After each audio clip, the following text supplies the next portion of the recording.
The gown was made in 1882 by my great-great-grandmother. Her name was Emma Ross Schneider. So the first person to wear it was her daughter, Maggie Schneider, my great-grandmother. My great-great-great-great-great-great-grandmother, I believe.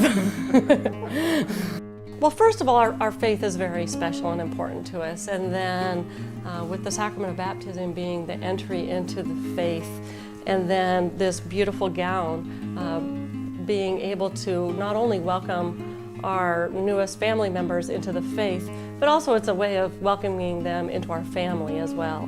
It helps to bind our family together. There's relatives that I'm now mailing it to that I've never met.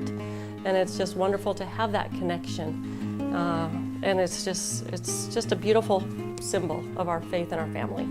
It was made and first worn in Illinois, and then started kind of making its way around the West Coast, California, Oregon, Idaho.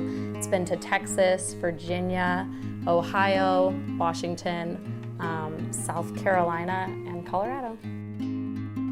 As keeper of the gown, I send the gown out along with two record books. One is a scrapbook and one is the chronological record of baptisms. And so the parents of each child being baptized are encouraged to make a scrapbook page and then also make the journal entry, and then they mail it all back to me.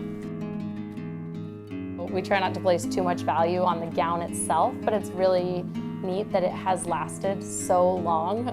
It hasn't been destroyed by, babies are kind of destructive. It hasn't been totally destroyed by any of the babies. It hasn't gotten lost in the mail.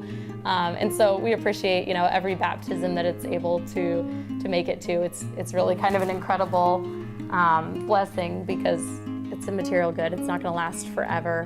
So even though there will be babies in the family being baptized in 1,000 years, they're probably not going to have the same gown. But it's really neat that it has made it through so many generations and through 107 baptisms, and hopefully it'll make it for another 107. I know that every time my mother mailed it out, she was praying. She was praying over it. She was praying every day that it was out of sight, because the mail this is going back to 1882, so the mail used to take a long time. Things got lost in the mail all the time, and there were no tracking numbers like there are today. So they always made that expensive long-distance phone call to let them know when the gown had arrived and when they were mailing it out. It was always a big source of stress, I know.